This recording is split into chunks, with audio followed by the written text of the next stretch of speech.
to all that read this. Mostly my therapist, I guess. I used to be a game mod developer who worked on a lot of source mods.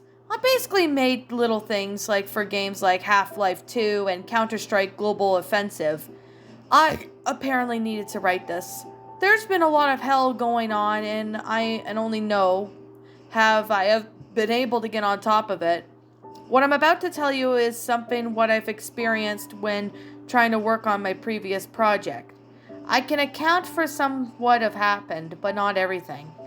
Forewarning, even if I have been getting help, I'm still trying to cope with the paranoia, so I'm sorry if any nervous tics that I may have in my writing. So yeah, let's start from the beginning.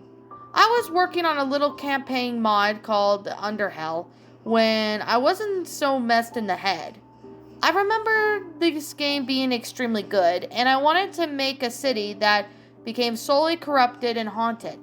With people living in the city, trying to figure out what to do. The project went very well, and the city was made, voice acting was acted, and the skeletons were spooked. Forgive me, humor helps me right now. I was just working on one of the first few scares that the players get to see, but I was having some problems setting it up.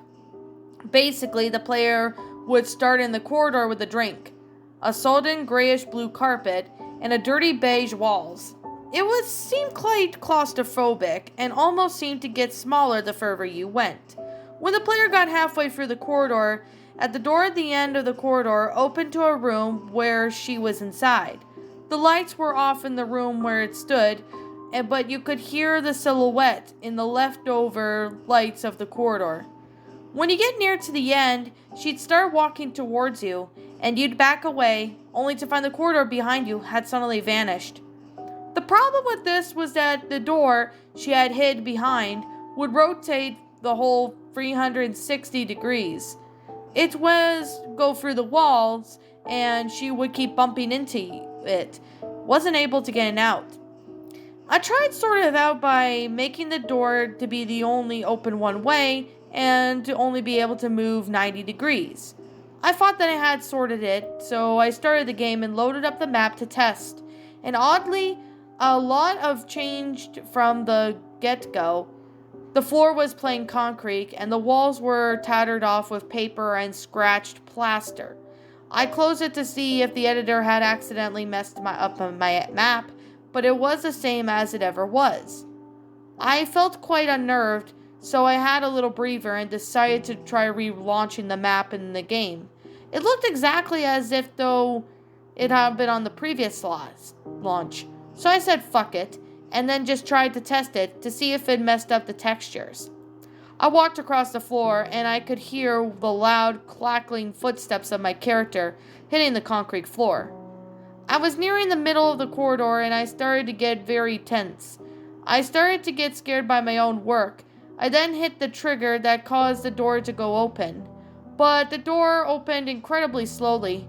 I stood there still in the middle of the corridor, waiting to see in the room, but as the door inched its way open, I realized a cold dread at the body of the room was empty. As soon as the door was fully opened, I heard footsteps coming from the discernible direction. It sounded like bare feet on stone, except it was almost like a person was slapping their own feet on the ground, trying to make as much noise as possible. I got incredibly scared by this and lowered my audio, expecting to hear the worst. The footsteps got louder and louder until they were just as loud as they were with the audio turned up, and then they stopped. In the cold, the sudden silence covered my eyes. I lowered my volume even more and tried to hear if anything was going to scream out at me.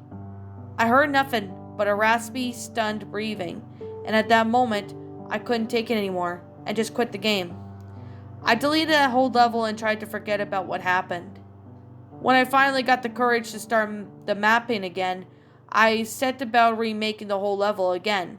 I tried to get the previously mentioned part of the level over with first, so I wouldn't have to come back to it later. All went fine until I tried to start propped dynamic _, which basically lets you set which model you want to manipulate it in various ways first. With the model of her, I couldn't find the object anywhere. I searched through all the folders in the object's browser, but I couldn't find the model. I decided to save my progress and look through the game's install directory myself. I clicked out of my desktop and suddenly got a chill. The model and its textures, and even a .png of her was on my desktop. She wasn't that scary when you looked at her, but the feeling of what happened last time I made that level, it just came back. It felt like I was being watched. I put them back in the directory without any problem. I just made sure to keep my antivirus looking for incoming, outgoing files from the particular folder. I quit mapping for the day and I tried to get my head clear. I watched some TV and that's when my antivirus came up with a massive pop-up and alarm sounds that was only reserved for the grandest dangers to the computer. I muted my headphones and then took a look at the warning that came up. The antivirus showed a message stating that I need to remove 14 objects immediately. 10 had a yellow alert, and 3 had an orange, and 1 had a red. I looked at one of the list of infected files. Most were normal Trojans, adware, and likes, but 2 caught off my attention that made me freeze.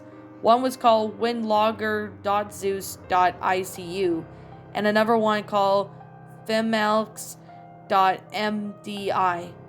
That one really senses my blaze.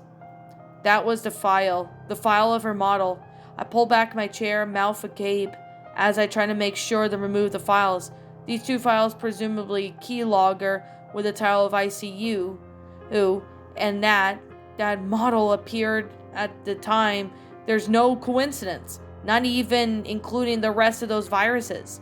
I made sure to get rid of those viruses, uninstalled Steam, and all my games for it, backed up in my bare bones in my level of project, without any textures or models. I rolled back onto my computer to when I never started that project, March 30th. The first thing I did was my freshly rolled back computer was install a very good antivirus I knew. I had multiple scans to make sure goddamn files were removed. I even thought about smashing the USB that held those levels. I was extremely tempted, to say the least, but I left it on my desk for the time being. After nearly 6 hours of scanning, I decided that my computer was okay and went back to reinstall everything I wanted. I even reinstalled Steam, although not Underhell, nor the program for mapping, just in case if there wasn't some horrendous fluke. I used my computer normally, and finally I started to feel like maybe I was safe. I went to bed a couple of hours later. When I woke up, my computer was already on. Concerned, I looked closer, but everything appeared as it should be. I used it for a while, and while looked for my USB, I found it and took it to my kitchen, where I relentlessly smashed it into pieces with a meat tenderizer. I couldn't help but grin. I felt like I had stopped my creation. Well, to be frank, someone else's creation that I made something for. From being even more horrible, I went to sleep and woke up to my alarm. Today was August 28th, and I was already out for a day, so I quickly got out and ready, and was about to go on my computer when I saw it was already logged on. I felt a doubtful fear slowly crept up to my computer, as if it was going to pounce at me. A folder called Player Group was opened, and a single text document was inside, femelx.txt. I clicked on it and instantly saw one word: behind. I heard footsteps coming towards me, and I felt the most dread I've ever had in my life. I couldn't even move. I just curled up, bolted my eyes shut, squeezed my hands across my ears, shutting myself off from whatever impending horror was coming. Something grabbed my shoulder, and I heard this horrendous, blood-curdling shriek rack through my body. I didn't even realize it. It was coming from me, until the person behind me told me to look at them. It wasn't her. It was a neighbor of mine. I couldn't really face reality, and my paranoia had never been that increasingly took hold. Maybe he was that the computer was warning I had to run. Maybe he was the one who doing things that made me like this.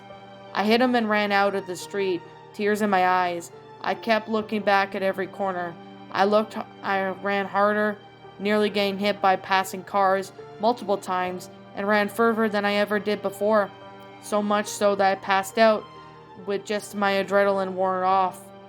When I awoke, I was in the hospital. I was shaking with fear. She couldn't be seen anywhere, and all those electronics would spell the kind of messages that to taunt me.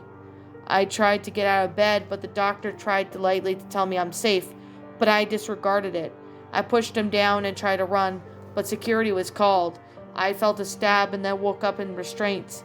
I didn't see or hear anything. I was too stuck in my own head, trying to calm down, but all I could surmount was the rapid chant of, "See no evil, hear no evil." I couldn't feel a thing. I don't even know how much time it took to get me out of that state. But when I did, whatever clicked me in to lose those senses, it just came back. I could reason, I could feel, but I was still paranoid. I tried to even disregard what the doctor said what just happened, and Nat was just made up and undergo psychological evaluations. My therapist told me that whatever I saw that made me look like this was induced some sort of psychosis. I didn't even remember giving the answer he told me when that was answering, but I said I heard her and saw her. She was wherever I made her not to be, wherever she was not meant to even comprehend. I don't even know if I said that, but he certainly sounded like he was quoting me. I don't even know. I'm a lot better now, and I only see her rarely, but I've had a severe sleep paralysis since. I see her a lot when waking up, and I can't even move.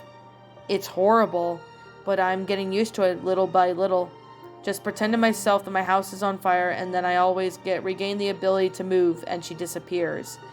I don't know how could this have been fucked me up so much. My therapist told me in writing all would help out, but I don't know. In this case, whoever reads this, please be careful.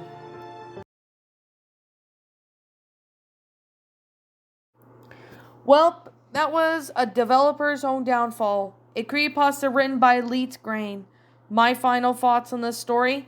Well, a really interesting creepypasta involving someone who is, wants to develop, well, not really a sort of a developer for games per se. Well, kind of, pretty much in the sense, but although kind of like programming, generating maps and levels and that, and all of a sudden, he's getting, weird vibes and scary ones, and then he all of a sudden becomes paranoid because, this woman that scared the living crap out of her starts haunting him and stuff. I really thought this was a really good creepypasta. It's not cliched like how the text file cliches and some file name cliches. I mean, the text file cliche has been used in other stories, but this is a classic creepypasta, so I can definitely say this is like an older one. Now, the grammar was pretty good, although I did spot a few grammatical errors in this story. For any of you guys wondering, I'll be putting the link in description for any of you guys who want to take a look at the story if you haven't. So, it is a really awesome story, and I really do think that, it's pretty good, especially for a story like this. It honestly was well made in detail for a great creepypasta, involving someone, developer developing these games or something, but then something ends up not going right, and yeah. But I still thought it was a really nice story for what it is. I mean, I personally thought it was nice. I do like the story and the concept. It was honestly a pretty good one. Now, I did see a lot of people narrate this story, so that's why I thought, you know what, I'm going to go ahead and give this one a go, because, yeah, it seems like a good story, and I personally thought it was well made in detail, and, yeah, the author of this story, Leetgrain, you should be very proud of yourself for writing this story. I mean, despite there was a few, I think, grammatical errors in the story, but I still thought it was really neat, and it is a good concept for a creepypasta involving someone who, was working really well with computers. I mean, I know a lot of creepypastas don't really seem to do this too much anymore, but it's still nice to see that. And it's a pretty interesting pasta involving someone, with advanced in computer tech, which is excellent. Because, I mean, I've seen a few of these pastas, but I haven't really seen them too much lately. So, there is definitely that. Okay.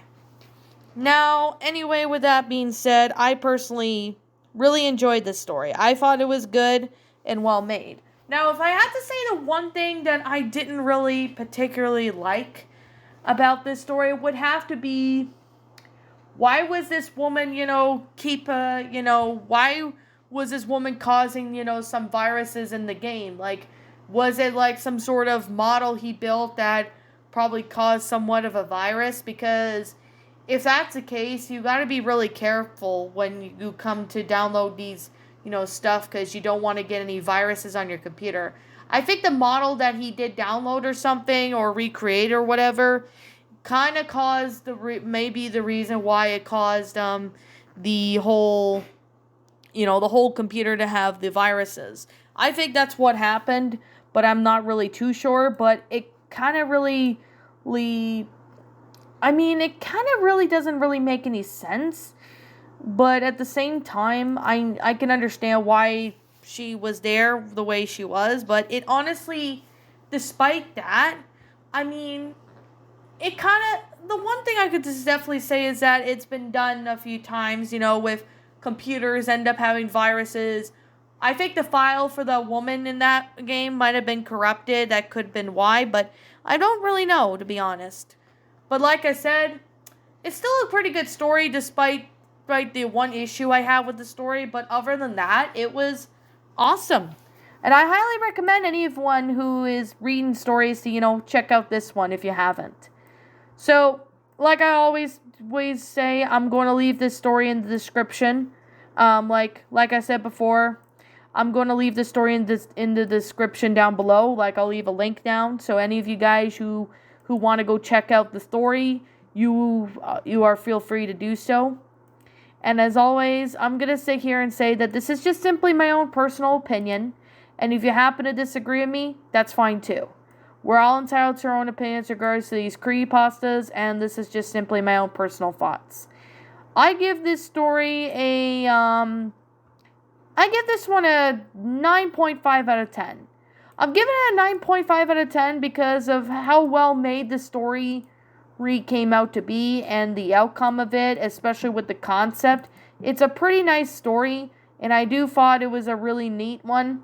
However, if I had to say the one thing that I honestly, wish that could have been better was, like, even though the cliche of, the woman appearing, to be the model of her to be somehow corrupted into a virus, it kind of doesn't really explain that on as to why that happened or all.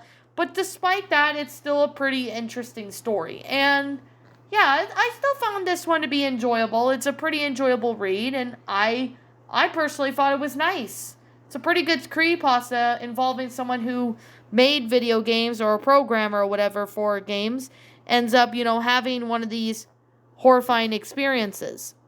Now, with that being said and that being the case, what did you guys personally think of this creepypasta? Did you all enjoy it? Did you all not? Also, what we have done personally to help make this story a lot better, feel free to leave me know what your thoughts are down in the comments below. I'm the Lion Queen. I want to thank you so much for watching today's episode. And if you're brand new here to this channel, feel free to leave a like, comment, and subscribe if you're new. Ring the bell for notifications to when I upload, so that way you guys will not miss an upload. And as always, please roll the outro because I'm out.